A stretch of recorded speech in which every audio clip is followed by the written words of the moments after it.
dari Program Studi Pendidikan GoDP dengan nomor induk mahasiswa 2011-53200.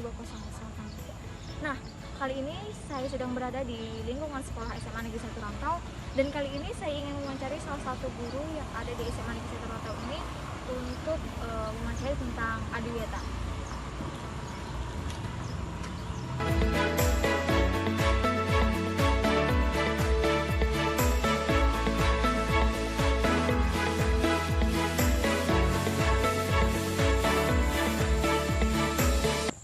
Assalamualaikum warahmatullahi wabarakatuh. Kali ini saya sudah berada di lingkungan SMA Negeri 1 Rantau, dan saya ingin mewawancarai salah satu guru yang ada di SMA Negeri 1 Rantau.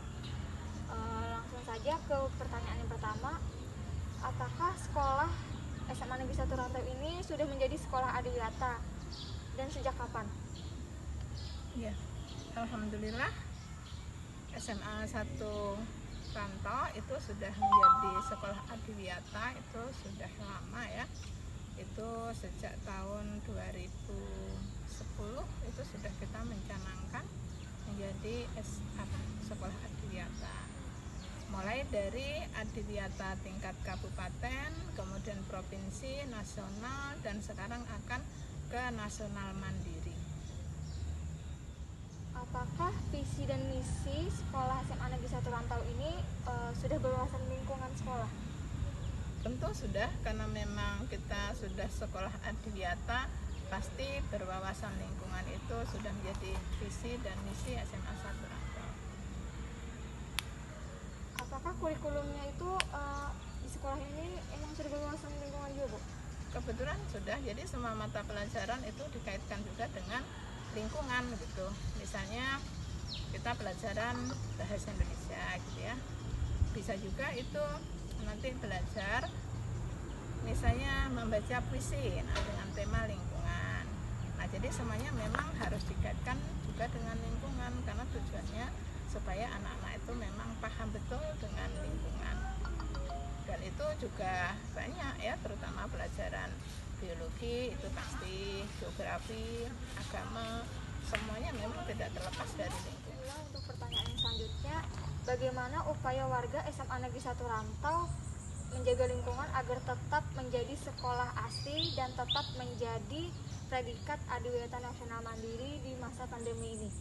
Ya, oke, terima kasih ya atas pertanyaannya.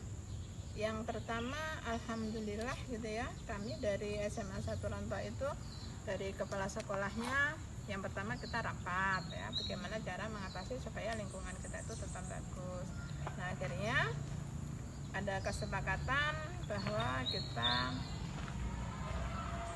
ini ya, tiket untuk siswanya dari satu hari itu dua kelas gitu, karena memang kita menghindari kerumunan kan, dan harus jaga jarak, harus pakai prokes gitu. Jadi tetap menjaga ini supaya tidak tertular pandemi.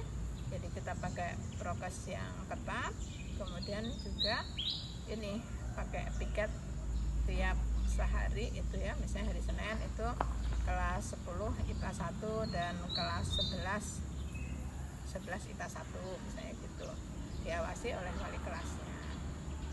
Nah, kemudian juga tidak sekedar lingkungan di kelasnya, tetapi juga lingkungan di luar kelas. Kita lanjut ya, Bu, ke pertanyaan yang keempat. Apa saja program pendidikan di lingkungan hidup sekolah di SMA Negeri 1 Rantau ini sudah diterapkan? Programnya? Program pendidikan lingkungan hidup ya, alhamdulillah sudah dilaksanakan itu, karena ada pokja-pokja gitu ya, kemudian juga ada pelajaran tentang lingkungan hidup itu sendiri. Apakah ada upaya dari sekolah untuk mengatasi kendala di masa pandemi ini?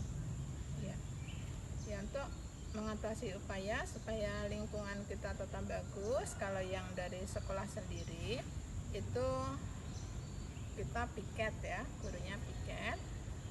Jadi ada juga menyapu misalnya ya, kemudian juga karena ini sudah levelnya sudah turun, itu anak-anak juga ada piket kelas supaya lingkungannya tetap bersih.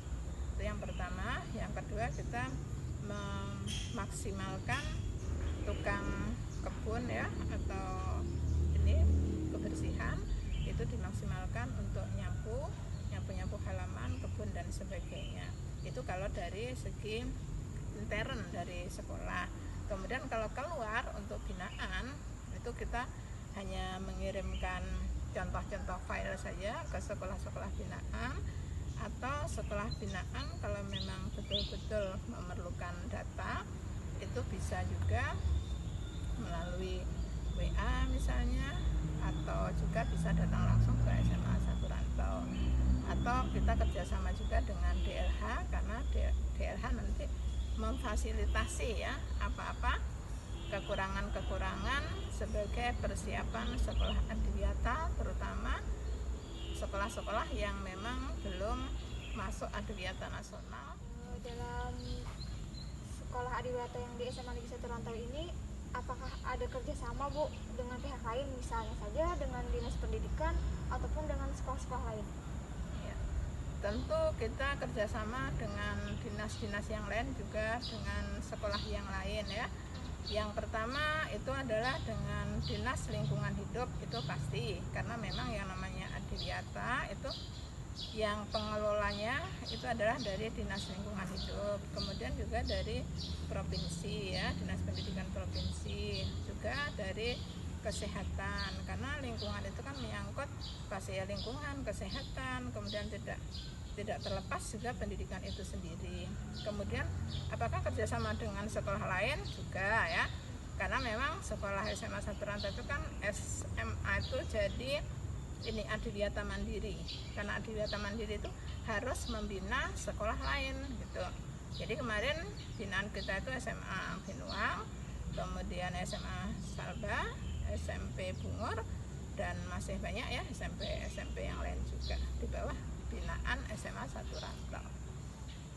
Di kesimpulan dari video tersebut yaitu Sekolah SMA Negeri 1 Rantau adalah sekolah adiwiyata tingkat nasional mandiri, sehingga sekolah itu pun sudah bisa membina ke sekolah-sekolah lain. SMA Negeri 1 Rantau menjadi sekolah adiwiyata pertama kali yaitu pada tahun 2010. Visi dan misi sekolah ini pun sudah berwawasan lingkungan, karena hampir semua mata pelajarannya selalu dikaitkan erat dengan lingkungan. Untuk program lingkungan hidup yang sudah dilaksanakan dari sekolah ini yaitu melalui Pokja-Pokja dan pelajaran lingkungan hidup itu sendiri.